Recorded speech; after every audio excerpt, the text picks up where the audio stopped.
नमस्कार दोस्तों, मेरा नाम है धीरज और स्वागत है आपका हमारे चैनल मैथोलॉजिकल तिवारी पर। तो दोस्तों, आज हमारी वीडियो का टॉपिक है कि क्यों लोग नंदी के कान में कहते हैं अपनी मनोकामनाएं और इसका कारण क्या है। अक्सर आपने देखा होगा कि जब भी शिव मंदिरों में जाते हैं हम लोग, तो वहाँ कुछ लोग नंदी के कान में कुछ कहते हैं। लेकिन क्या आप जानते हैं कि आखिर लोग ऐसा क्यों करते हैं? आइए जानते हैं।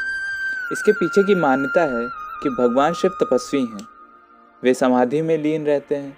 ऐसे में उन तक हमारे मन की बात नहीं पहुंच पाती। इस स्थिति में नंदी ही हमारी मनोकामना शिव जी तक पहुंचाते हैं। इसी मान्यता के चलते लोग नंदी जी से अपनी मनोकामनाएं कहते हैं। ऐसा कहा जाता है कि नंदी शिव जी के प्रिय हैं और भक्तों को उन पर विश्वास है कि नंदी ही उनका संदेश शिव जी तक पहुंचा सकते हैं। इसके अलावा एक पौराणिक कथा भी है। कथा के अनुसार श्रीलाद मुनि ने ब्रह्मचर्य का पालन करते हुए तपस्या में जीने का फैसला किया था। इससे उनका वंश समाप्त होता हुआ देख उनके पिताजी चिंतित हो उठे।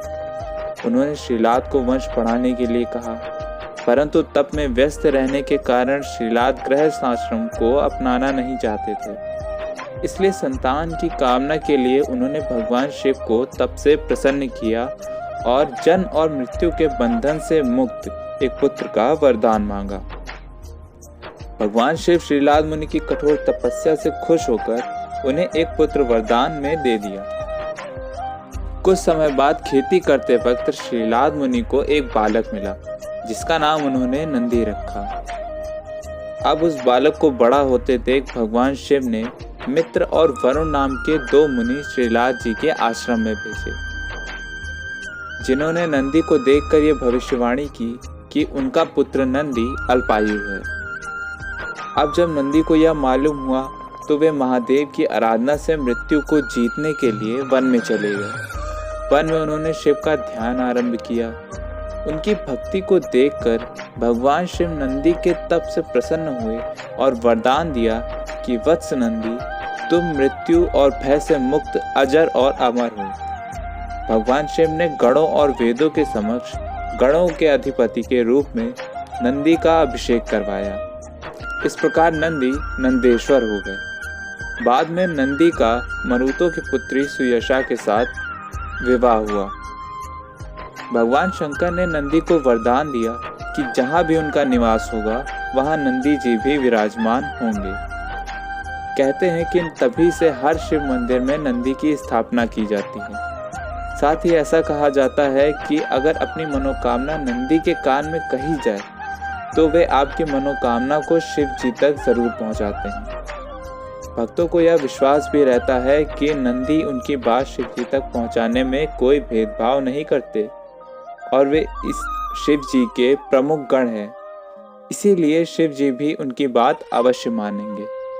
तो दोस्तों, आपने लोगों के मनोकामना कहने का कारण तो जान लिया, पर इसके नियम और तरीके पता होना भी बेहद ज़रूरी है। नंदी के कान में मनोकामना कहने के नियम। नंदी के कान में अपनी समस्या या मनोकामना कहने के कुछ नियम हैं। उनका पालन करना आवश्यक है। पहला, नंदी के कान में अपनी मनोकामना कहते समय इस बात का ध्यान रखें कि कही हुई बात कोई और ना सुने। अपनी बात इतनी धीमे कहें कि आपके पास खड़े व्यक्ति को भी उस बात या मनोकामना का पता ना लगे। नंदी के कान में अपनी बात कहते समय अपने होठों को अपने हाथों से ढक लें, ताकि कोई अन्य व्यक्ति उस बात को कहते हुए आपको ना देखे। तीसरा, नंदी के कान में कभी भी किसी दूसरे व्यक्ति की बुराई या किसी व्यक्ति के साथ बुरा चाहने की बात ना कहें, वरना आपको शिव जी के क्रोध का भागी बनना पड़ जाएगा।